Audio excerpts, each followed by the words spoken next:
Hello students. तो आज का जो टॉपिक रहेगा रिवीजन का टॉपिक नहीं, मतलब पूरा का पूरा जो है ये चैप्टर हम रिवाइज करने वाले हैं from A to Z. Maybe इसके 2 और 3 पार्ट्स आ सकते हैं। तो आज का जो है वो हमारा फर्स्ट पार्ट है। ठीक है, तो ये जो चैप्टर है ये है कॉर्पोरेट सोशल रिस्पांसिबिलिटी, और अगर आप देख रहे हो तो ये मेरे पूरे हैंड रिटन नोट्स हैं।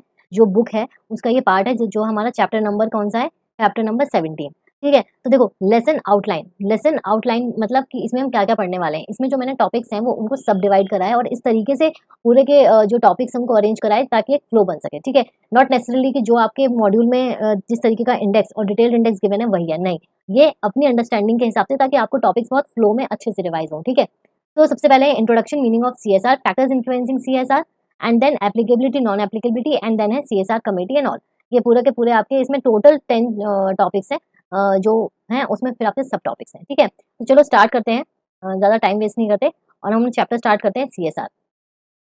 मैंने अपनी बुक में सबसे पहले क्या एक्सप्लेन किया है, रेगुलेटरी फ्रेमवर्क। देखो, रेगुलेटरी फ्रेमवर्क का मतलब क्या होता है कि आपको इस चैप्टर को अच्छे से समझने के लिए ये सारी चीजें फॉलो करनी होंगी, ये सारी चीजें आपको देखनी होंगी। बट डरो मत, ये अलग अलग नहीं देखनी, ये सारी की सारी इस बुक में मैंने पूरा का पूरा एक कंसोलिडेटेड बना रखा है, तो आपको कहीं और जाने की जरूरत नहीं है।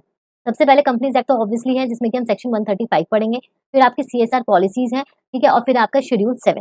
ठीक है, सबसे पहले इंट्रोडक्शन स्टार्ट करने से पहले मुझे एक बेसिक बताओ कि व्हाट इज सीएसआर। आप क्या समझते हो सीएसआर से?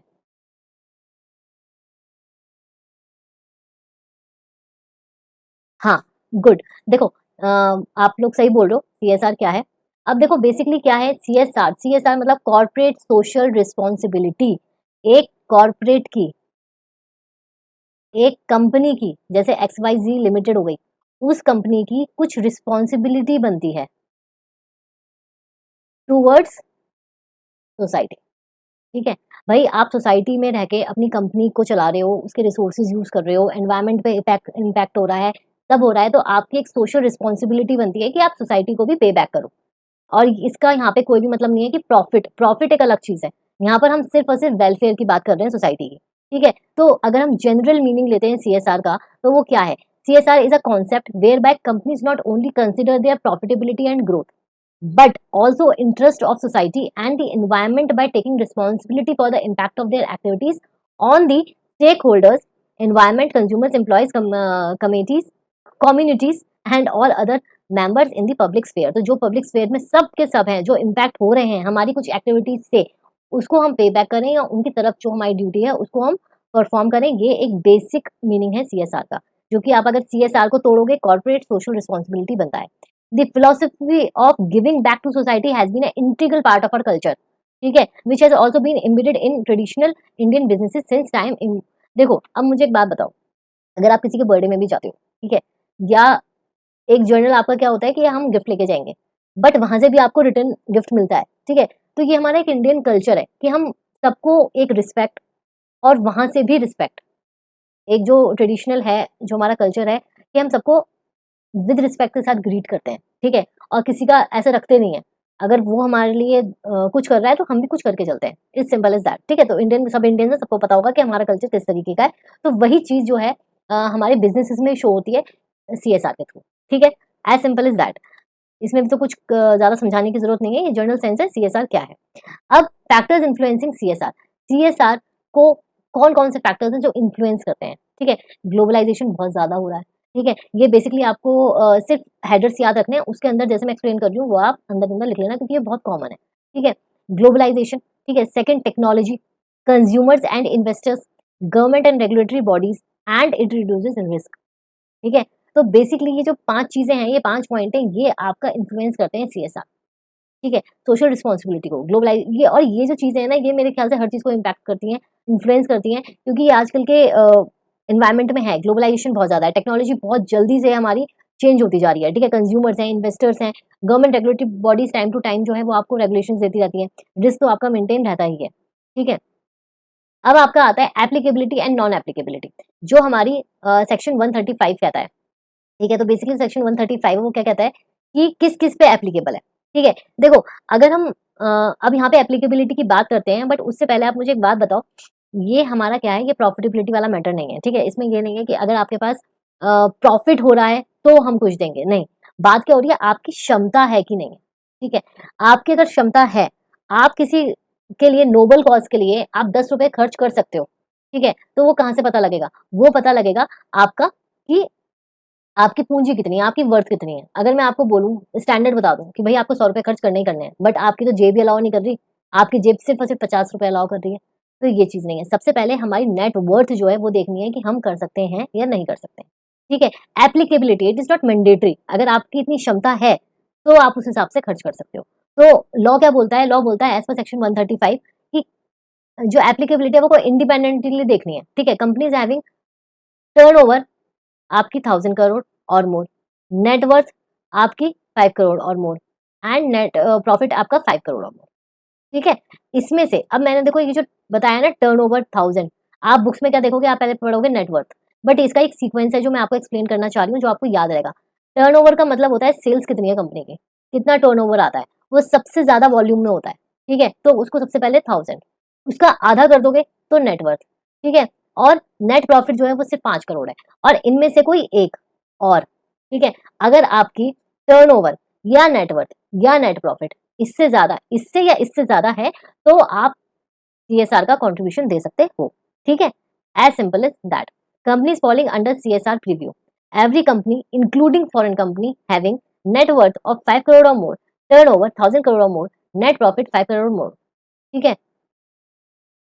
Having immediate during immediately preceding financial year need to constitute CSR committee. सबसे पहले तो देखो, अगर आप दे सकते हो, आपकी इतनी क्षमता है वो क्लियर हो गई, सबसे पहले क्या करोगे, एक कमेटी बिठाओगे सीएसआर की, जो ये सारा काम संभालेगी आगे से, ठीक है। नॉन एप्लीकेबिलिटी क्या है? नॉन एप्लीकेबिलिटी बेसिकली 3 कैटेगरीज की कंपनी है, specified IFSC public company, specified IFSC private company, और shall not apply to for a period of 5 years from the commencement of business. Obviously की बात करते हैं तो in case of specified IFSC public company, IFSC public company का क्या मतलब होता है? ये होती है आपकी इंटरनेशनल फाइनेंशियल सर्विस सेंटर, ये डोमेस्टिक कंपनीज को केटर नहीं करते, उनको सर्विसेज नहीं देते, ठीक है। तो ये जो है इन पे एप्लीकेबल नहीं होता आपका section 135। In case of specified IFSC public company, specified IFSC private company, ठीक है।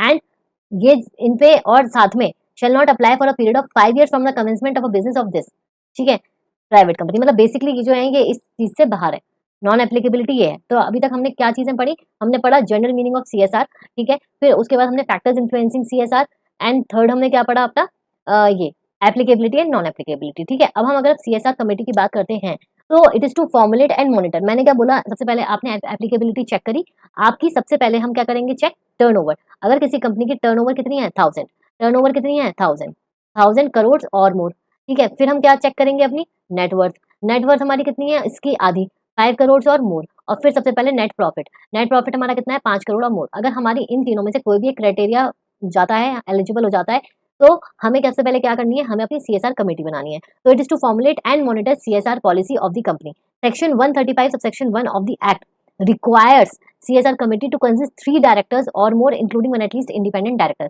तो अगर हम अब CSR कमेटी की कॉम्पोजिशन की बात करते हैं, तो 3 डायरेक्टर, उसमें से एक जो है इंडिपेंडेंट डायरेक्टर होना चाहिए, ठीक है। अब देखो लिस्टेड कंपनी है, 3 और more directors out of which one shall be independent director. Unlisted public companies अगर हैं, 3 और more directors out of which one shall be independent director. However if there is no requirement of having independent director, if there is no requirement of having independent director in the company 2 और more directors. देखो basically क्या है, listed company में तो independent director चाहिए चाहिए, ठीक है। तो 3 और मोर डायरेक्टर्स इसमें है, उसमें से आप एक इंडिपेंडेंट डायरेक्टर रख लो। बट उसके नीचे जो कैटेगरी आती है अनलिस्टेड पब्लिक कंपनी, उसमें अगर कंपनी में ही रिक्वायरमेंट नहीं है एज पर सेक्शन 149 कि आप इंडिपेंडेंट डायरेक्टर अपॉइंट करो, तो यहाँ भी उसकी जरूरत नहीं है।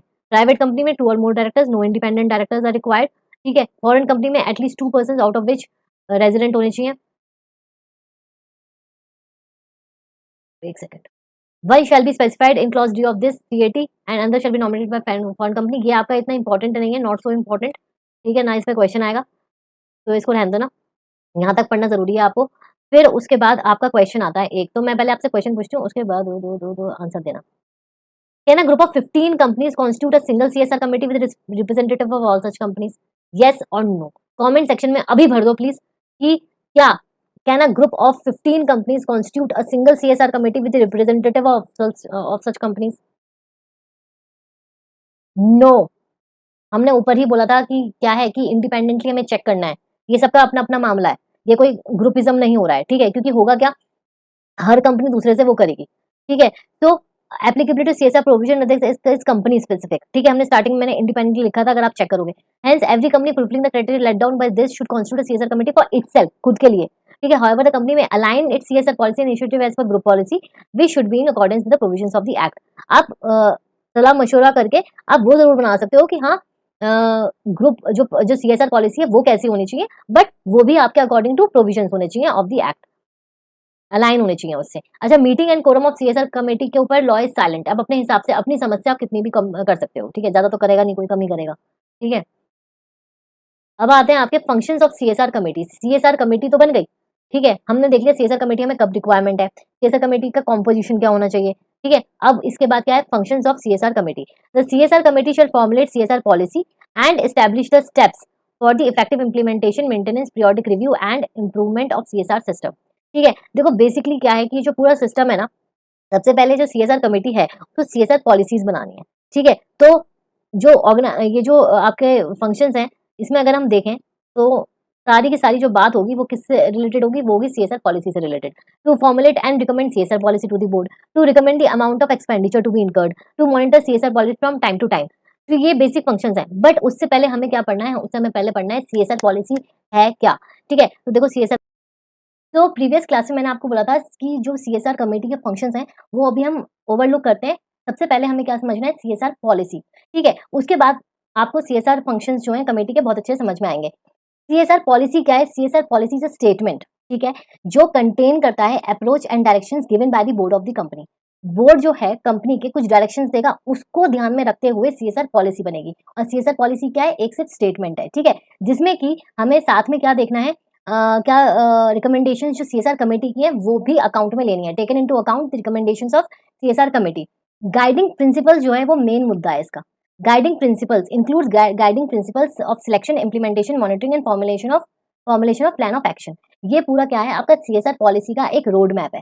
रोड मैप कि अगर आपने सपोज ये करा है कि 2 लाख जो है ये आपका अमाउंट है, ठीक है, ये आपको स्पेंड करना है, तो ये आप किस किस चीज पे कैसे कैसे स्पेंड करोगे, क्या गाइडिंग प्रिंसिपल्स रहेंगे, कैसे आप अपने सीएसआर प्रोजेक्ट को सबसे पहले क्या करोगे, सिलेक्ट करोगे, फिर उसको इम्प्लीमेंट करोगे, फिर मॉनिटर करोगे, फिर फॉर्मुलेट करोगे, ये सारी चीजें इसमें आपकी हैं, ठीक है। तो उसको करके करते हैं प्लान ऑफ एक्शन। अगर हम सिलेक्शन की बात करते हैं तो हमें जो सिलेक्ट करना रहेगा क्या अपना सीएसआर प्रोजेक्ट, वो कैसा करेगा, उसमें हमें पैरामीटर्स देखने हैं to be evaluated while selecting a project. CSR project करना है सिलेक्ट, तो हमें क्या क्या पैरामीटर्स ध्यान में रखने हैं, ठीक है। What parameters are to be evaluated while selecting a project? Namely, what should be a thrust area, local area, or the other areas where there exists need for CSR project? Projects of national importance areas which deplete natural resources and what proportion of CSR spending to be apportioned for these purposes? Basically, हम किस चीज की बात कर रहे हैं? हम बात कर रहे हैं सीएसआर की, सीएसआर कॉर्पोरेट सोशल रिस्पॉन्सिबिलिटी, जिसमें हम लोगों को सोसाइटी की तरफ, एनवायरनमेंट की तरफ अपना स्पेंड करना है कुछ अमाउंट। तो उसी के लिए हम क्या सिलेक्ट करेंगे, अपना सीएसआर प्रोजेक्ट, मतलब हमें किसकी तरफ जो है अपना एक्सपेंडिचर करना है, ठीक है। तो ये सारी चीजें उसकी हैं। फिर हमारा सेकंड आता है इम्प्लीमेंटेशन ऑफ सीएसआर प्रोजेक्ट। अब जो हम इम्प्लीमेंट कर रहे हैं, या हम खुद कर सकते हैं या हम किसी इम्प्लीमेंटिंग एजेंसी के थ्रू कर सकते हैं, ठीक है, जो एक बेंचमार्क होगा। हमें इम्प्लीमेंट एजेंसी जो है हम हायर कर सकते हैं, but there should be no conflict of interest, no political background, satisfactory due diligence होना चाहिए और ट्रैक रिकॉर्ड इंडिकेटर्स होना चाहिए। मतलब ये नहीं ना कि हम लोग किसी नोबल कॉज के लिए काम कर रहे हैं, बट उससे पहले हम ये झगड़े झुगड़ों में फंस गए, पॉलिटिक्स में फंस गए, नहीं। हम कोई नोबल कॉज करने जा रहे हैं तो हमें उस हिसाब से चलना है, ठीक है। फिर guiding principles for monitoring CSR projects. Monitoring में बेसिकली क्या होता है कि जो डे टू डे के हमारे वो होते हैं, टास्क होते हैं, उनको मॉनिटर करना। मतलब what frequency spending shall be monitored, ठीक है, whether the site visit should be needed, would be needed, who shell visit. अगर मैंने कोई सीएसआर प्रोजेक्ट सिलेक्ट किया है तो वहां पर बंदे भी तो रहने चाहिए ना, मॉनिटर करने के लिए कि डेली बेसिस पे कितनी नीड है, कितनी नीड नहीं है। Guiding principles for formulation of annual action plan. अब annual action plan basically term projects होते हैं, like whether long term projects और short term projects are to be selected. Requirement of environmental clearance, compliance of local laws, ये सारी चीजें। ऐसा नहीं है ना कि अरे हम तो सीएसआर प्रोजेक्ट्स के चक्कर में हम तो एक जगह ये कंस्ट्रक्ट कर रहे हैं या फिर, बट उस चीज के लिए आपको क्या चाहिए, आपको लोकल परमिशन चाहिए वहाँ की, जो भी आप करना चाह रहे हो उससे रिलेटेड अगर है तो, ठीक है। तो ये सारी एक एनुअल एक्शन प्लान होता है, ठीक है। तो सबसे पहले अब मैं आपको 2 मिनट में अगर इसको रिवाइज करके दूं तो क्या है, ये प्रॉपर तरीके से सीएसआर पॉलिसी है, ठीक है, वो एक स्टेटमेंट है जिसमें कि हम बोर्ड के डायरेक्शंस को फॉलो कर रहे हैं, हम सीएसआर कमेटी की रिकमेंडेशंस को भी ध्यान में रख रहे हैं, और एक गाइडिंग प्रिंसिपल्स का जो है selection of CSR project, implementation of CSR project through implementing agency can be done. ठीक है, मॉनिटरिंग कि कितनी साइट विजिट्स होनी चाहिए, कौन साइट विजिट्स करेगा, and formulation of plan of action, जिसमें कि हम ये देखेंगे कि अगर लोकल किसी चीज़ की रिक्वायरमेंट है, क्लियरेंस की रिक्वायरमेंट है, कंप्लायंसेस की रिक्वायरमेंट है, तो वो कैसे होगा। ठीक है, अब एनुअल एक्शन प्लान में और क्या-क्या आता है वो देखते हैं। प्लान ऑफ एक्शन में बेसिकली आपकी एक्टिविटीज आती हैं जो आपकी सीएसआर में इंक्लूड होंगी। ठीक है, तो शेड्यूल 7 में गिवन है एक्टिविटी लिस्ट, जिसमें कि आपका पूरा प्लान ऑफ एक्शन की जितनी भी एक्टिविटीज हैं उसमें से आप ले सकते हो। मैनर ऑफ एग्जीक्यूशन, कैसे आपको एग्जीक्यूट करना है। Utilisation of funds and implementation of schedules for programmes, आप प्रोग्राम भी तो करोगे। ठीक है, monitoring and reporting mechanism and details of need and impact assessment if any for the profit projects undertaken by the company, मतलब उसका impact क्या आ रहा है उसकी भी आपको असेसमेंट रखनी है। अब अदर पॉइंट्स क्या हैं, बोर्ड में alter such plan at any time. Board जो है, अगर आपका कोई सीएसआर प्रोजेक्ट है, उसका प्लान ऑफ एक्शन को कभी भी टाइमली चेंज कर सकता है as per the recommendation of CSR committee. ठीक है, based on the reasonable justification to that effect. Basically होता है ना, बीच बीच में कुछ प्रॉब्लम आ जाती है या कोई एक चीज है, तो लॉ में ही बोला गया है कि बोर्ड के पास पावर है to alter it time to time based on की रीजनेबल जस्टिफिकेशन हो उसकी। CSR project would be completed and the amount left unutilised, अगर हमने for example 1 lakh CSR project के लिए रखा है, ठीक है, बट एक्चुअल में जो हमारा सीएसआर प्रोजेक्ट हुआ सिलेक्ट, उसमें हमारे 70,000 ही लगे। ठीक है, तो हमारा कितना बच गया, 30,000 बच गया पैसा। अब ये जो 30,000 है, ऐसा नहीं है कि हम इसको प्रॉफिट में काउंट करेंगे, नहीं, जो अनयूटिलाइज्ड अमाउंट है that should be considered bye the board for spending for other CSR projects. आगे उसको फॉरवर्ड कर दो, आगे सीएसआर प्रोजेक्ट्स में डाल दो।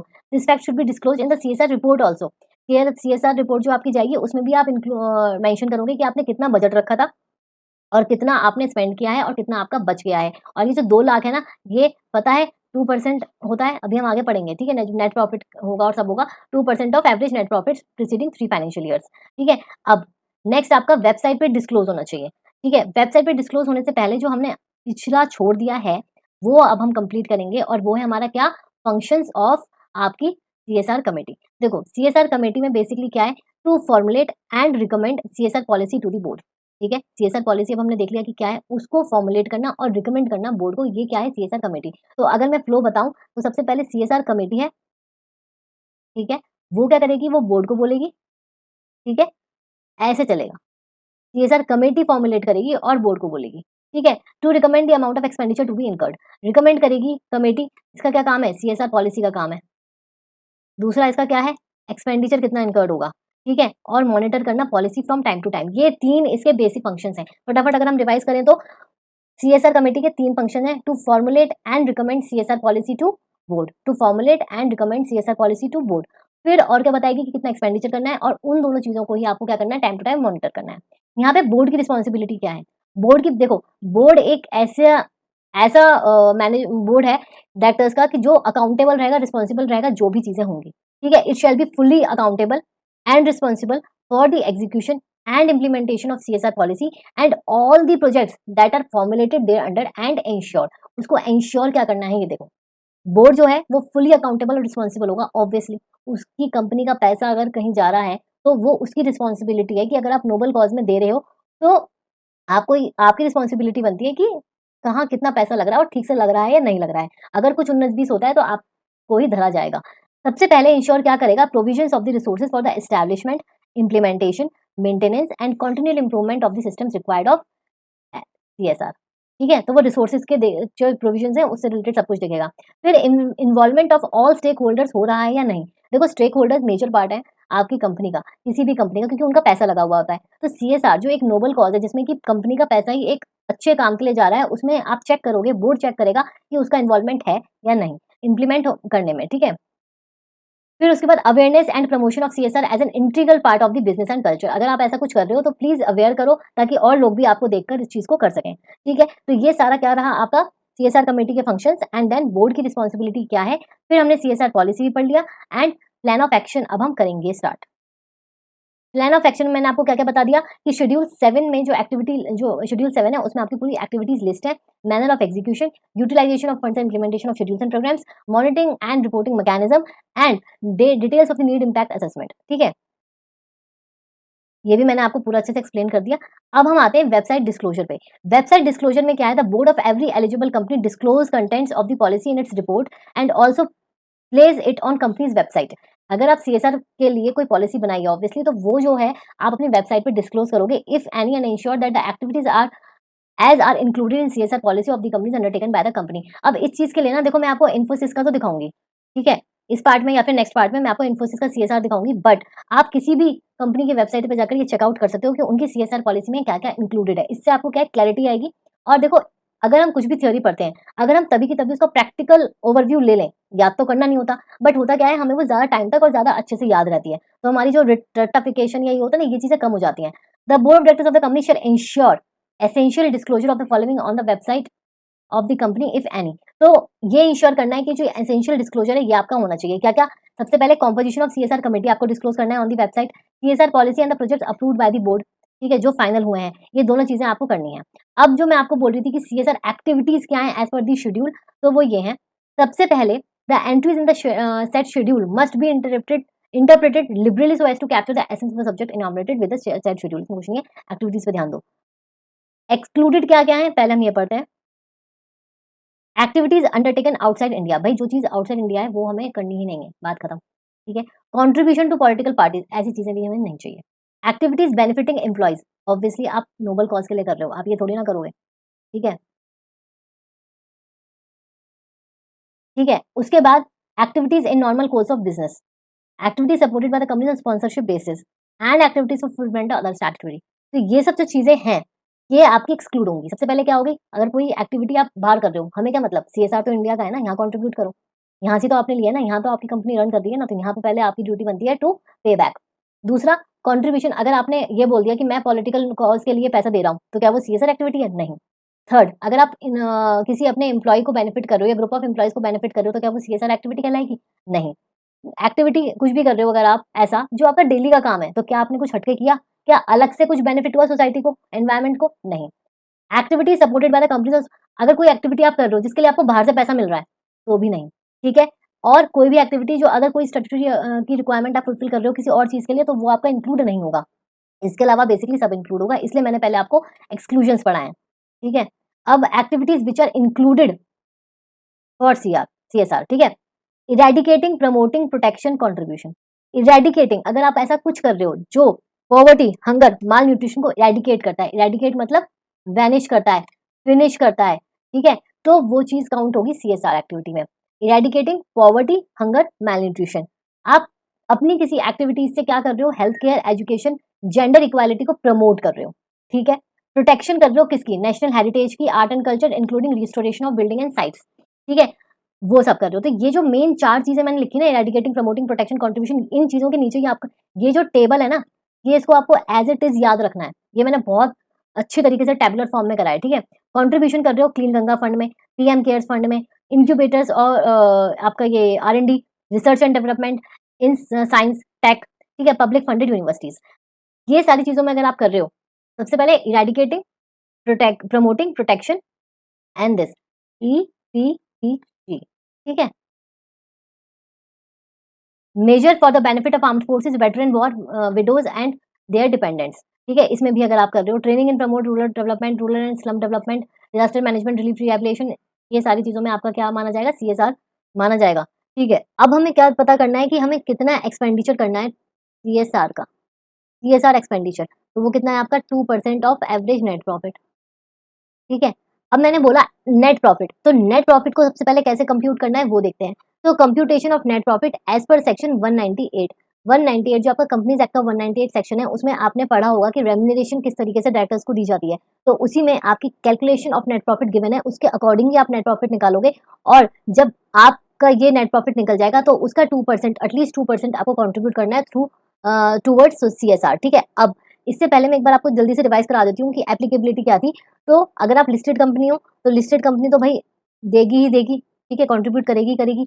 पब्लिक कंपनी है तो उसमें 3 कंडीशन है। सबसे पहले हम क्या बात करते हैं, टर्नओवर। टर्नओवर मतलब सेल्स, वो सबसे ज्यादा होती है, तो उसको लर्न करने का तरीका भी सबसे पहले है, और उसमें आता है आपका 1000 करोड़ और मोर, ठीक है। सेकंड आपका होता है नेटवर्थ, नेटवर्थ है आपकी 500 करोड़ और मोर, और फिर सबसे एंड में आता है आपका क्या, नेट प्रॉफिट। तो नेट प्रॉफिट जो है आपका अगर 5 करोड़ से ऊपर है तो आप कंट्रीब्यूट करोगे। तो ये 3 पैरामीटर्स हैं, अगर इन 3 पैरामीटर्स में से कोई एक भी आपका हो रहा है, तो उसमें आप एलिजिबल हो जाते हो to constitute what CSR committee, and उसमें जो आपका नेट प्रॉफिट कैलकुलेट करके निकलेगा और 5 करोड़ से ज्यादा है तो आपको 2% उसका कंट्रीब्यूट करना पड़ेगा, ठीक है। और वो किस तरीके से करना है, सेक्शन 198 के अकॉर्डिंग। अब देखो इसमें और चीजें क्या बताई हैं। नेट प्रॉफिट में बेसिकली 2 कंपनीज को हम देखते हैं, Indian company and foreign company covered under CSR rules. तो सबसे पहले जो नेट प्रॉफिट आपका निकलेगा वो as per financial statement prepared in accordance with applicable provision of CA. तो एप्लीकेबल प्रोविजन कौन सा है आपका, सेक्शन 198, ठीक है, जो यहाँ पे भी दिया हुआ है एक्सप्लेनेशन के तौर पे कि आपको जो कंप्यूट करना है, जो कैलकुलेशन करनी है वो नेट प्रॉफिट की एज पर सेक्शन 198 होगी, ठीक है। दूसरी चीज उसने क्या बोला है, but shall not include the namely. आपको 2 चीजें ऐसी हैं जो इंक्लूड नहीं करनी है। तो बेसिकली वो क्या है, देखो कोई भी प्रॉफिट जो अराइज हो रहा है आपका ओवरसीज बैंक, ओवरसीज ब्रांच और ब्रांचेस ऑफ द कंपनी, अगर आपकी कोई कंपनी यहाँ पर है इंडिया की लेकिन उसकी एक ब्रांच ओवरसीज है, दूसरी कंट्री में है, तो उसका प्रॉफिट आप क्या नहीं करोगे, इंक्लूड नहीं करोगे। दूसरी चीज, any dividend from other companies in India which are covered under and complying with the provision of section 135 of companies act 2013। तो बेसिकली कोई भी प्रॉफिट या कोई भी डिविडेंड जो बाहर की कंपनी में है उसका आप इंक्लूड नहीं करोगे। बेसिकली इस चीज के पीछे पर्पस क्या है, व्हाट इज द पर्पस, भाई देखो पर्पस सिंपल सा ये है कि जब आप अपनी कंट्री को पे बैक करना चाह रहे हो, अपनी सोसाइटी के टूवर्ड्स कुछ कंट्रीब्यूशन देना चाहते हो, तो वो आपके अपनी ही कंपनी का होना चाहिए प्रॉफिट, ठीक है। हमने जब पढ़ा था सीएसआर तो क्या पढ़ा था कि हमारा इंडियन कल्चर है कि हम जो लेते हैं उसको वापस भी करते हैं, ठीक है। तो वो एक ग्रेटिट्यूड की फॉर्म में होता है। तो एनवायरमेंट, जब हमारी कंपनी इंडिया में है, हम यहाँ के रिसोर्सेज यूज कर रहे हैं, सब कुछ कर रहे हैं, तो हमारा जो भी प्रॉफिट डिविडेंड जो भी होगा वो भी हमारी कंपनी का कैलकुलेट होगा, एज सिंपल इज दैट, ठीक है। अब ये तो रहा आपका net profit in terms of Indian company. Foreign company के उसमें क्या है, net profit means the net profit of such company as per profit and loss, as per profit and loss prepared in terms of clause A subsection 1 of section 381 read with section 198। Basically वो foreign company के case में ये कह रहा है कि जो preparation आपकी फाइनल अकाउंट्स की है फॉरेन कंपनी, वो आपके सेक्शन 198 के कंटेक्स्ट में होगी। और ये फॉरेन कंपनीज वो हैं स्पेसिफिकली जो आपके सीएसआर रूल्स के अंडर हैं, ठीक है। तो अगर इसमें से कोई क्वेश्चन आता है तो आपको इसमें ये लिखना जरूर है कि ये जो प्रोविजन है ये सिर्फ उन कंपनीज के लिए है जो कवर्ड अंडर सीएसआर रूल्स है, और उसमें इसमें कुछ और ज्यादा नहीं है, ठीक है। बेसिकली अगर हमारी कंपनी है और हमारी ही कोई ब्रांच बाहर है तो हम उसका प्रॉफिट और डिविडेंड इंक्लूड नहीं करेंगे। और कैलकुलेशन कैसे होगी, as per section 198। So now every company will have to report its standalone net profit during financial year for the purpose of determining whether or not it triggers the section 135 section 1 of the Companies Act। Standalone मतलब उनकी खाली individual, अगर हम बात करें तो individual जो है रिपोर्ट भेजनी है आपको नेट प्रॉफिट की कि क्या वो ट्रिगर कर रहा है सेक्शन 135 सब सेक्शन 1 और नॉट। एंड 135 सब सेक्शन 1 में क्या है, eligibility to constitute CSR committee, ठीक है। अब जो मैंने आपको ऊपर बोला वो चीज सीएसआर एक्सपेंडिचर, आपको एक्सपेंडिचर करना कितना है, तो वो रूल 7 में आपका गिवन है ऑफ सीएसआर रूल्स 2014। जो आपका नेट प्रॉफिट है उसका 2% of average net profit preceding three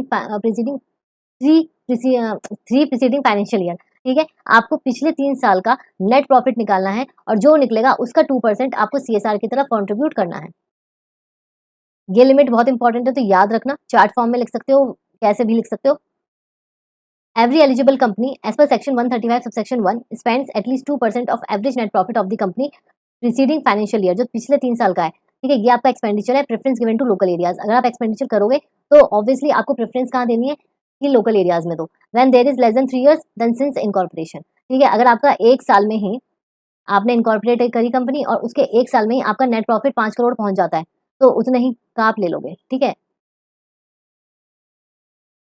देखो एडमिनिस्ट्रेटिव ओवरहेड्स क्या है, हमारे एक्सपेंसेस हैं, राइट। तो हमें क्या ध्यान रखना है, हम कुछ कंट्रीब्यूट कर रहे हैं, फॉर एग्जांपल हम 1000 करोड़ एक्सपेंडिचर कर रहे हैं, हमारी बहुत नेटवर्थ है, ठीक है।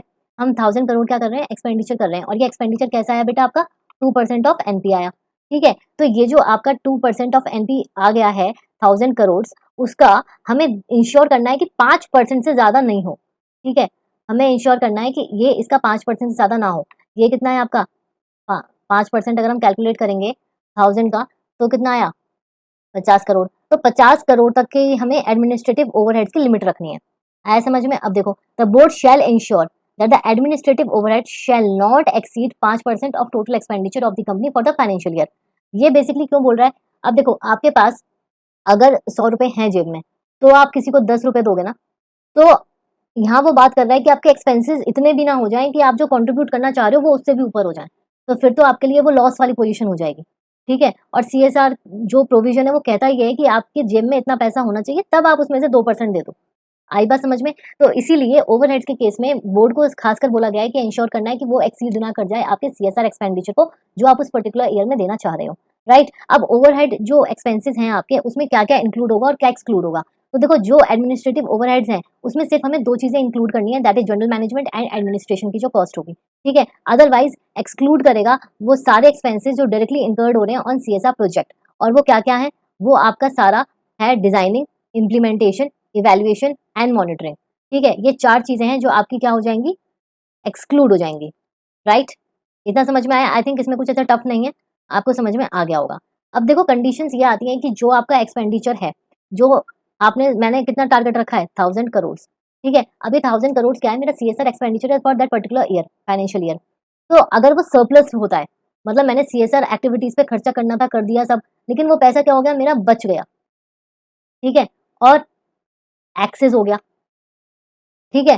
तो देखो, पहले अगर सरप्लस है तो it shall not form part of business profit of the company. अगर आपकी पॉकेट में, सपोज ये मेरी पोटली है जिसमें से कि मैंने 1000 करोड़ निकाले, उस पोटली में मेरे अब भी कितने बच गए, सपोज 50 करोड़ बच गए।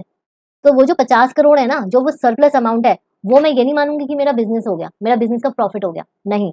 It shall not form part of business profit of the company and shall flow back into the same project. Same project जो आपका सीएसआर है, ठीक है, वो हम उसको उसी में कर देंगे। और shall be transfer to unspent CSR account and spent in pursuance of CSR policy and annual action plan of the company, ठीक है। या फिर वो सारे ऑल्टरनेटिव दे रहा है, transfer such surplus amount to fund specified in schedule 7। Schedule 7 में आपकी एक्टिविटीज थी, मैंने बताया था, within a period of 6 months from the expiry of the financial year, ठीक है। तो बेसिकली वो यहाँ पे जो क्रक्स बोलना चाह रहा है, वो ये बोलना चाह रहा है कि अगर आपकी पोटली में पैसा बच गया है और आपने सारे सीएसआर एक्टिविटीज में डाल दिया पैसा, तो आपके पास 3-4 ऑल्टरनेटिव्स हैं।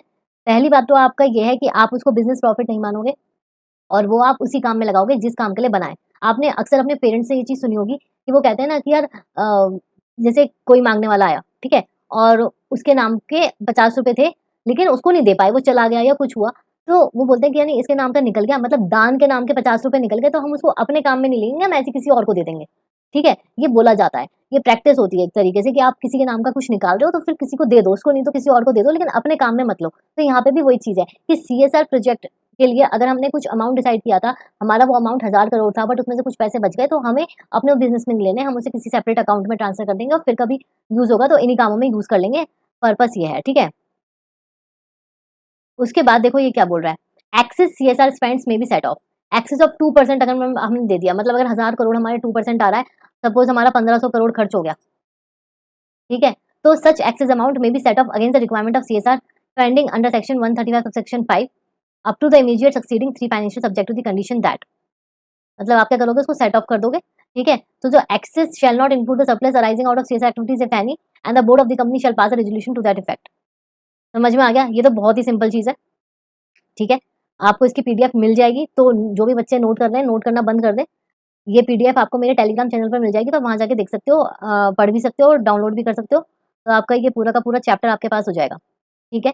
अब होता है एक्विजिशन ऑफ कैपिटल असेट्स। ये बहुत इंपॉर्टेंट चीज है और यहाँ बच्चे बहुत कंफ्यूज भी होते हैं। देखो, basically acquisition of capital assets को क्यों बोल रहा है। अब आप बोलोगे, मैम हम तो बात कर रहे थे कि सीएसआर प्रोजेक्ट्स में पैसा लगाएंगे, ठीक है। तो यहाँ पे अगर हम कोई कैपिटल असेट, क्या होती है आपकी, लैंड, बिल्डिंग, ठीक है, फिक्स्ड असेट जो आपकी कैपिटल होती है। तो अगर हम उसमें पैसा लगा देते हैं, तो फिर हमारा कहाँ से, वो तो प्रॉपर्टी हमारी हो गई, नहीं। ध्यान से सुनना इस चीज को, जो सीएसआर अमाउंट है may be spent by a company for a creation और acquisition of a capital asset which shall held by. ये इन्होंने क्या दी है, यहाँ पे कंडीशन दी है, ठीक है। ऐसे नहीं कि मेरे पास 1000 करोड़ पड़ा है, मैंने कोई प्रॉपर्टी खरीद ली और बस हो गया कि जी मैंने तो वो प्रॉपर्टी खरीदी है, नहीं। आपको देखो, आपने ध्यान से सुना होगा कभी कि ट्रस्टीज होते हैं, बहुत बड़ी बड़ी कंपनीज होती हैं, उनके ट्रस्टीज होते हैं, या फिर चीजें होती हैं जो चैरिटी, आपको कॉज वही रखना है। फॉर एग्जाम्पल, आपने कोई चैरिटी पर्पज से कोई एनजीओ खड़ा कर दिया, सेक्शन 8 कंपनी खड़ी कर दी, ठीक है, तो वो तो आपकी इंक्लूड होगी कि आप सीएसआर के लिए कर रहे हो। तो इसीलिए क्या है कि अगर आप पैसा वैसे डायरेक्टली नहीं देना चाहते, तो आपने कोई एक्विजिशन ऑफ कैपिटल असेट कर ली, लाइक आपने कोई बिल्डिंग ले ली, आपने कोई जगह खरीद ली, और उस पर आप अपनी ट्रस्ट के थ्रू, एनजीओ के थ्रू आप अपना काम कर रहे हो, तो वो भी किस में इंक्लूड होगा, वो सीएसआर में इंक्लूड होगा।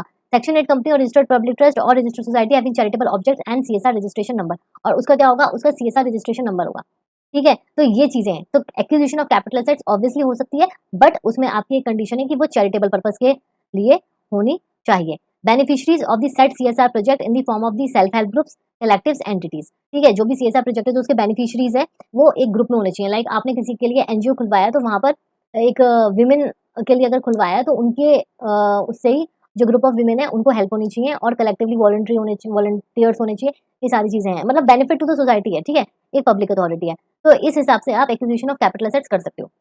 तो अभी तक जो है आई थिंक वो क्लियर है। अगर स्टिल कोई डाउट है तो आप नीचे कमेंट सेक्शन में पूछ लेना, मैं आपको बता दूंगी। नौ, आपका एट है सीएसआर मॉनिटरिंग। सीएसआर मॉनिटरिंग मतलब आपका कोई प्रोजेक्ट चल रहा है सीएसआर का, तो उसको आपको मॉनिटर करना है, और मॉनिटर वेरियस पैरामीटर्स पे करना है। Like monitoring is essential to assess if the progress is on expected lines और not. In terms of what? In terms of timelines, कि अगर आपने ये टाइमलाइन सेट करी है कि 1 साल का है, तो क्या वो 1 साल में कंप्लीट हो गया या नहीं। बजटरी एक्सपेंडिचर, जितना आपने बजट रखा था क्या उतना खर्च हो रहा है, या उससे ज्यादा तो कहीं खर्च नहीं हो रहा। अचीवमेंट ऑफ माइलस्टोन्स, माइलस्टोन्स मतलब 1 साल में आपने ऑब्वियसली कुछ कुछ माइलस्टोन्स रखे होंगे ना, कि इस डेट तक, लाइक फॉर एग्जांपल जून तक ये हो जाना चाहिए, अगस्त तक ये हो जाना चाहिए, नवंबर एंड तक ये हो जाना चाहिए। तो ये छोटे छोटे माइलस्टोन्स हैं। तो वो बेसिकली आपका प्रोजेक्ट है, आप अपने हिसाब से देखो कि पैसा ठीक जगह खर्च हो रहा है, जो चीजें हैं वो एक्यूरेटली हो रही हैं या नहीं हो रही हैं, ये आपकी मॉनिटरिंग है। और ये एक एसेंशियल पार्ट है to assess the full CSR project. ठीक है, recommend appropriate actions if needed. अच्छा, अब मॉनिटरिंग का जो चीज है वो हम देखते हैं, एक सेकंड में। मॉनिटरिंग के कुछ टर्म्स हैं जो आपको समझना है। ये मॉनिटरिंग क्या है? मॉनिटरिंग एक integral part of CSR activity है, जो आपको करनी ही करनी है। ठीक है, मॉनिटर करना है मतलब टू चेक। अगर किसी बच्चे को समझ में नहीं आ रहा मॉनिटरिंग, तो कीप चेक ऑन। ठीक है, इंटीग्रल पार्ट है सीएसआर एक्टिविटी का, goes concurrently with the implementation. Implement होता रहेगा, आप मॉनिटर करते रहोगे स्टेप बाय स्टेप।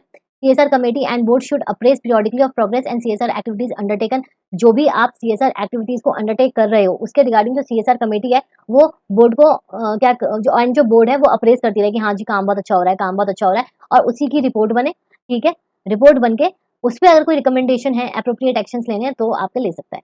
तो बेसिकली सबसे पहले क्या है, मॉनिटरिंग क्या है, एक एसेंशियल पार्ट है सीएसआर एक्टिविटीज का। आपको मॉनिटर करना है इन terms of timelines, budgetary and milestones, achievement of milestones, ये चीजें हैं। तो ये हो गई definition of CSR monitoring.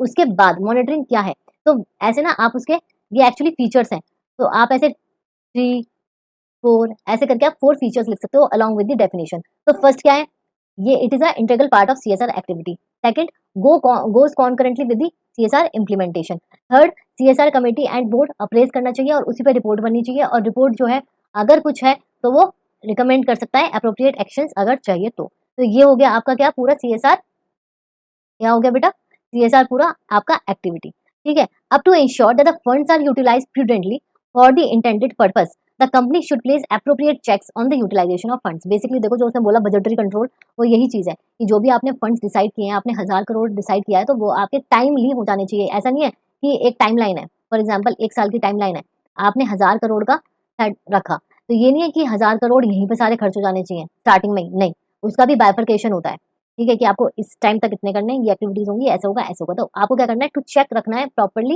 Utilisation of funds पे। The fund should be released in a phased manner. हाँ, फेज्ड मैनर मतलब इतने फेज पे इतना हो जाना चाहिए, इतना हो जाना चाहिए, ऐसे करके आपका पूरा सेगमेंट होना चाहिए। आई बात समझ में? अब spending mandate and consequences of not spending. Basically वो ये कह रहा है कि आपने टारगेट तो सेट कर लिया कि चलो हमारा 1000 का है, बट पेंडिंग मैंडेट क्या है, और अगर आप नहीं करते हो तो क्या होगा, कॉन्सिक्वेंसेज क्या है। As per section 135 subsection 5 read with section 135 subsection 6 elaborates mandatory spending requirement.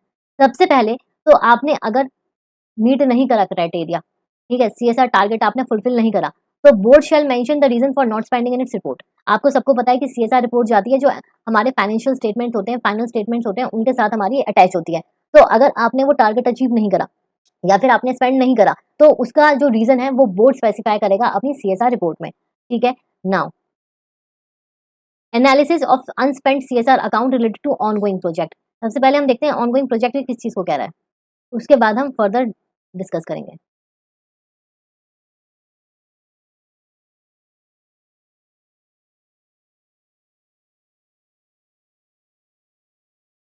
देखो, ऑनगोइंग प्रोजेक्ट एक तरीके से मतलब है कि आपके जब 2-3 प्रोजेक्ट चल रहे हैं एक साथ, it means a multi year project undertaken by a company, multi year, 2-3 साल हो गए, ठीक है। In fulfilment of CSR obligation having timelines not exceeding 3 years.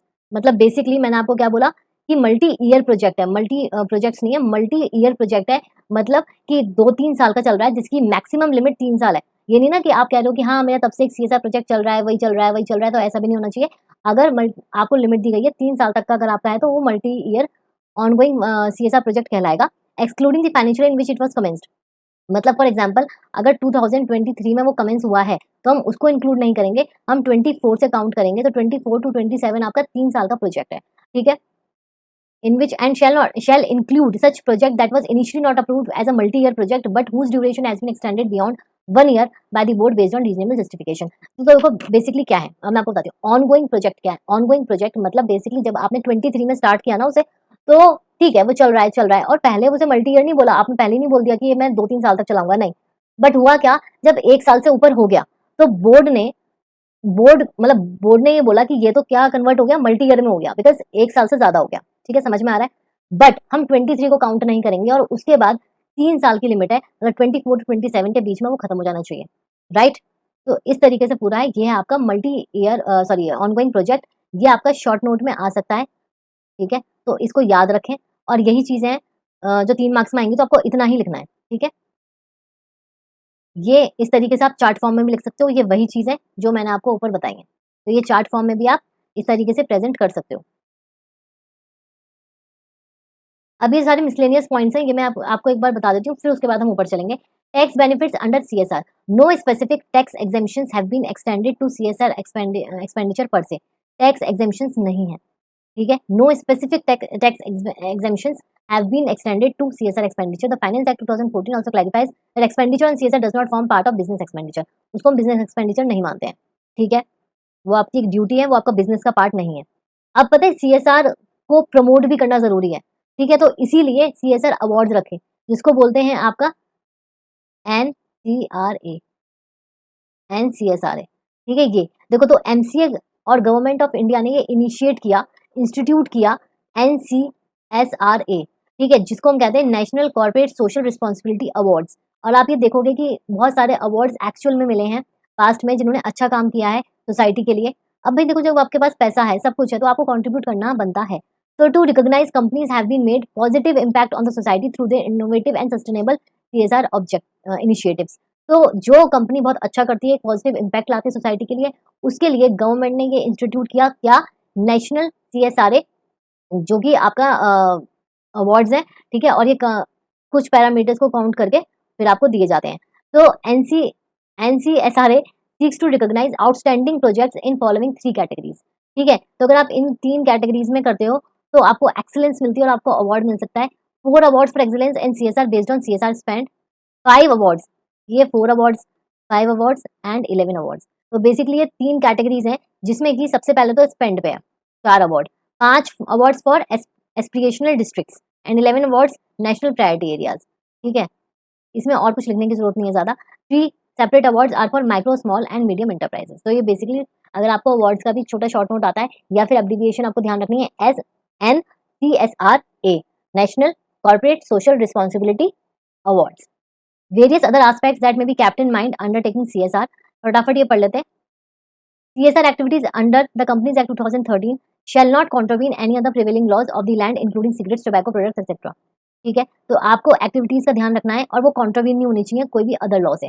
तो सबसे पहले क्या है, कॉन्ट्रावीन नहीं होनी चाहिए अदर लॉ से। Contribution and involvement of employees in CSR of the company will no doubt generate interest, pride in CSR work and promote is an obligation to SRC socially responsible corporate. तो मतलब जो contribution है employees का, ठीक है, तो वो एक इंटरेस्ट के साथ ही होगा, वो वॉलंटरी इन नेचर होना चाहिए। One off event such as marathon, awards, charitable advertisements, sponsorship of TV programmes would not be qualified as a part of CSR expenditure. अगर आपने एक बार वन ऑफ इवेंट है, मतलब एक बार आपने कर ली मैराथन, अवार्ड दी थी, चैरिटेबल वगैरह, तो ये आपका सीएसआर एक्सपेंडिचर में नहीं आएगा। तो ये बेसिक 3 चीजें हैं जो आपको ध्यान रखनी है। और इसी के साथ जो आपका मिसलेनियस पार्ट है वो कंप्लीट हो गया है। अब जो बीच में 2-3 टॉपिक है वो हम देखते हैं।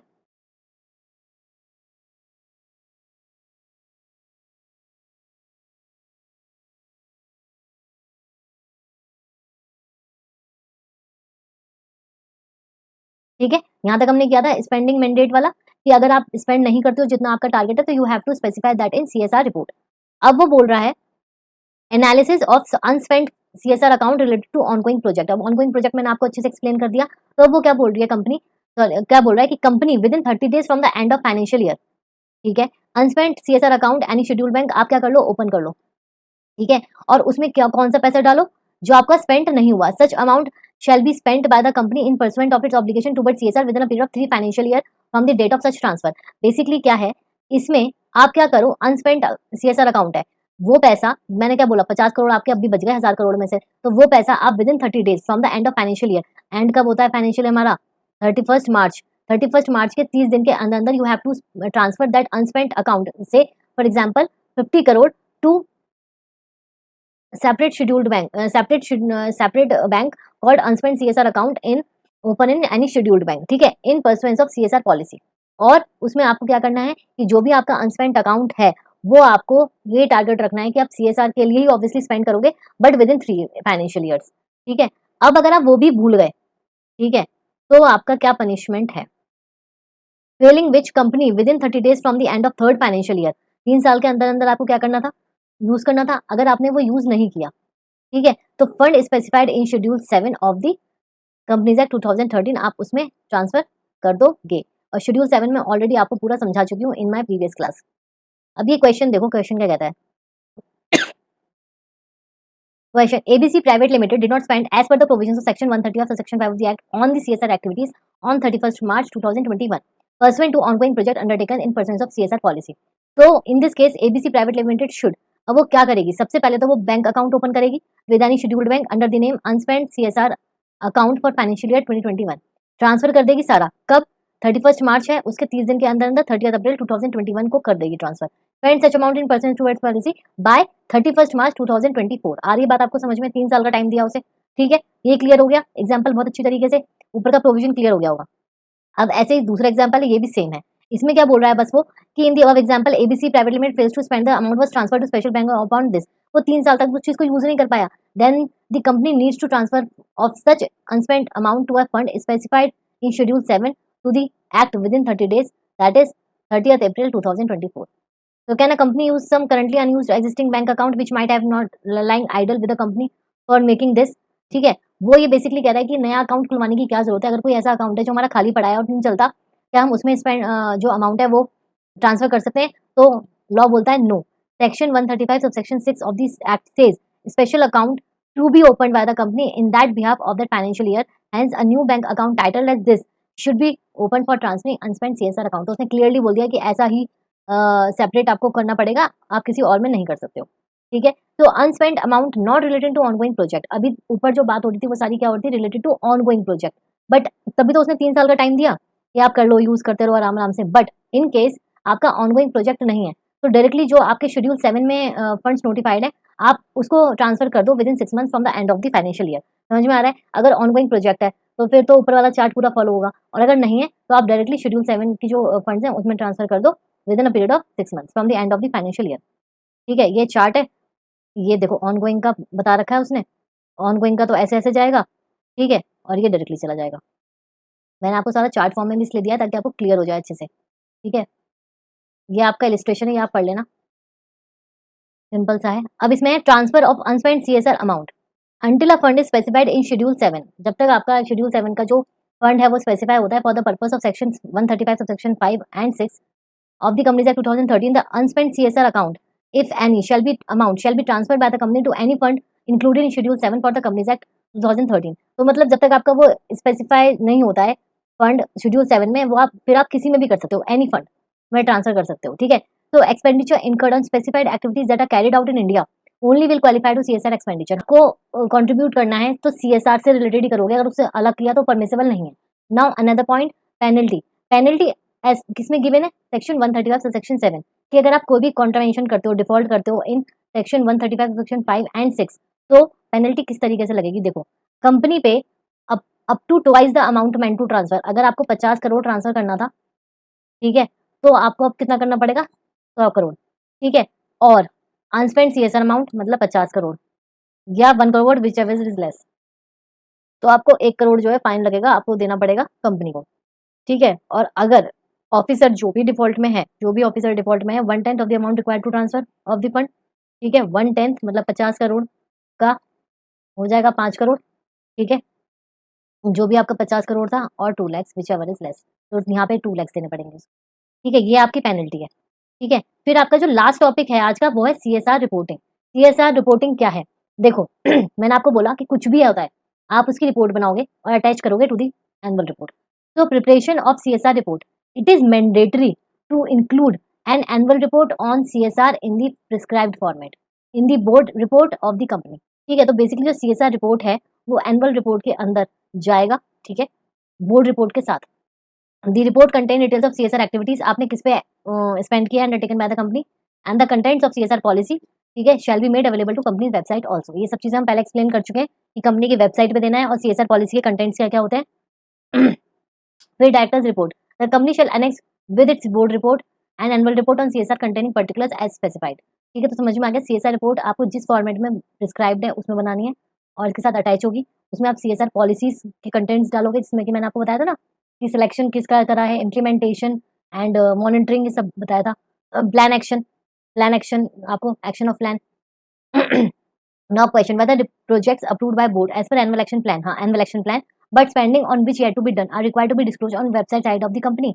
वो बोल रहा है कि डिस्कस हो चुका है बट येट टू डिसाइड। तो yes, CSR projects approved by the board as part of annual action otherwise need to be hosted by the website respective standing has not has been done और not, ठीक है, कि मतलब spending हुई या नहीं हुई है वो दूसरी बात है, बट एक बार जो डिसाइड हो गया वो आपको डिस्क्लोज करना ही करना है। ये जो क्वेश्चंस होते हैं ना बेटा, ये बहुत इंपॉर्टेंट होते हैं। तो मैं आपको यहाँ पे ये बोलना चाहूंगी कि देखो जो इंपॉर्टेंट है कुछ वो मैंने अपनी बुक में इंक्लूड करे हैं, बट आप भी ना एक हैबिट डालो कि जब आप अपना कोई भी चैप्टर कर रहे हो, साथ में मॉड्यूल सबके पास होती है, तो मॉड्यूल खोला और उसमें से जो भी इलस्ट्रेशंस हैं, जो भी क्वेश्चंस हैं, वो आप एक बार करके जाओ, क्योंकि उसमें से ही क्वेश्चंस फॉर्म हो जाते हैं। और कहाँ से ला रहा है इंस्टीट्यूट, इंस्टीट्यूट यहीं से तो बनाएगा, कुछ मॉड्यूल से, कुछ पास्ट ईयर क्वेश्चन पेपर से, बस। whether the projects approved by the board financial year also need to be hosted on website. The requirement of hosting prescribed and amendment rule effective this and need to be hosted on website. Website पे तो भैया सब जाएगा, ठीक है। Impact assessment for big CSR projects, जो company की obligations हैं जो 10 करोड़ से ज्यादा है, shall undertake impact assessment through an independent agency of their CSR projects having outlays of rupees 1 crore or more which have been completed not less than 1 year before undertaking impact study.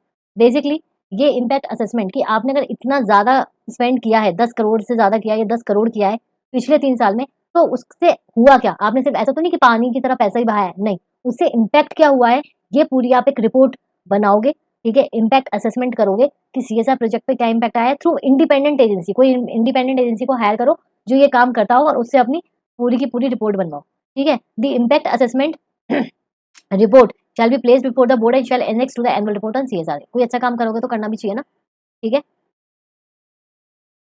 अब आपका ये है, the company undertaking impact assessment में book the expenditure towards CSR for that financial year which shall not exceed 2% total expenditure of that financial year or 50 lakh whichever is higher, as simple as that, ठीक है। तो ये इसी के साथ आपका क्या है, पूरा का पूरा सीएसआर का चैप्टर भी कंप्लीट होता है। मेक श्योर कि आप रिवाइज करो, ये आपका ओल्ड सिलेबस न्यू सिलेबस दोनों के लिए इंपॉर्टेंट है, ठीक है। और इसमें से बहुत छोटे छोटे क्वेश्चन आ जाते हैं, तो मैंने आपको सारी चीजें डिटेल्ड में मेंशन करी है अपनी बुक में। अगेन ये जो पूरा चैप्टर है ये आपको मेरे टेलीग्राम चैनल पर मिल जाएगा, तो वहां से आप अच्छे से रीड कर सकते हो। बेटा मैंने बहुत ही सिंपल लैंग्वेज में इन चार्ट फॉर्म बेसिकली मैंने आपको पूरा चैप्टर बना के दिया है, इसके आगे कुछ नहीं आएगा, इसमें सब कुछ इंक्लूडेड है।